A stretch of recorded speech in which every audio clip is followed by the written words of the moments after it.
The Java programming language has a long history. It started in 1991 when Sun Microsystems began something called the Green Project. The goal of the Green Project was to create a new, portable programming language, one that could be used to create applications that could be run on multiple operating systems without having to recompile or port the code. The original name of the language was Oak, for a large oak tree that stood outside the windows of the developers' offices. But between the time the project began and the time the language was released, it was renamed as Java, supposedly because of the amount of coffee that the developers were drinking. Java was first released to the public in 1995, and thereafter saw rapid evolution and change. Starting in 1995, the phrase write once, run anywhere was popularized.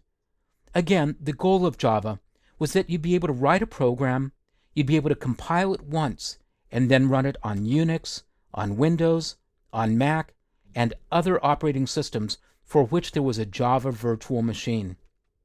Java evolved swiftly. In the early years, there was a new release about once a year.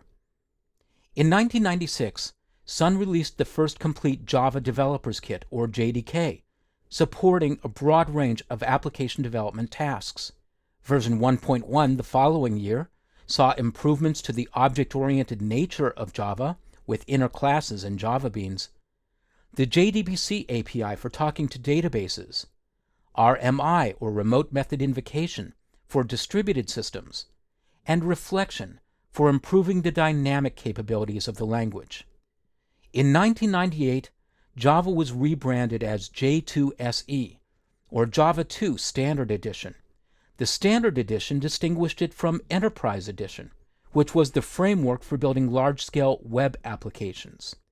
The version number was Java 2 version 1.2, a little confusing, and the 2 after the J stuck around for many, many years, but the versions were incremented using point numbers.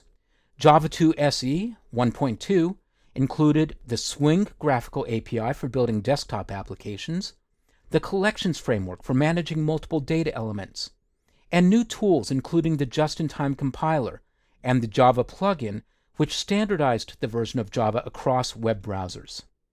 A couple of years later, J2SE 1.3 added new tools, including the Hotspot JVM, a new version of the Java Virtual Machine, the Java Sound API, and improved debugging.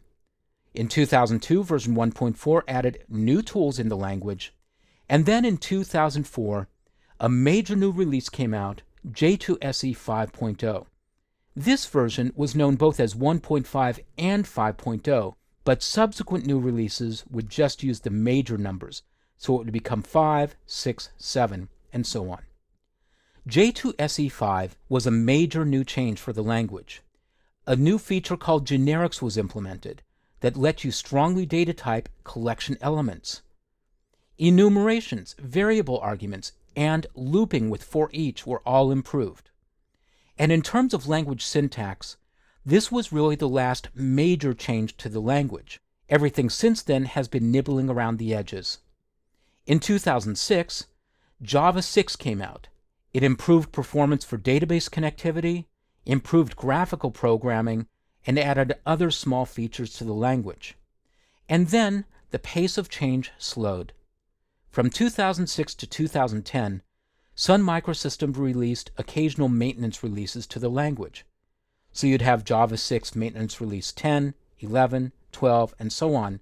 And as of this recording, Java 6 maintenance release 29 is the most recent version of that version of Java. Then in 2010, a major event occurred. Oracle bought Sun. Sun Microsystems and all of its assets, including the Java programming language, became a part of Oracle. And as of the time of this recording, Oracle Corporation manages Java along with JCP, the Java community process that Sun began. In 2011, J2SE 7 was released. It included minor changes in the language, listed here, and some other small-scale tools. And we're expecting another version of Java down the road, possibly known as J2SE 8, and it would include many things that were deferred from the version 7 effort, including something called lambda expressions, or closures. If you don't know what those are, don't worry about it. They're not currently a part of the Java language. So that's what's happened in the world of Java since it began. Java has been around in strength since 1995, and it's been used in a lot of programming environments. And I'll talk about some of those programming environments in the next video.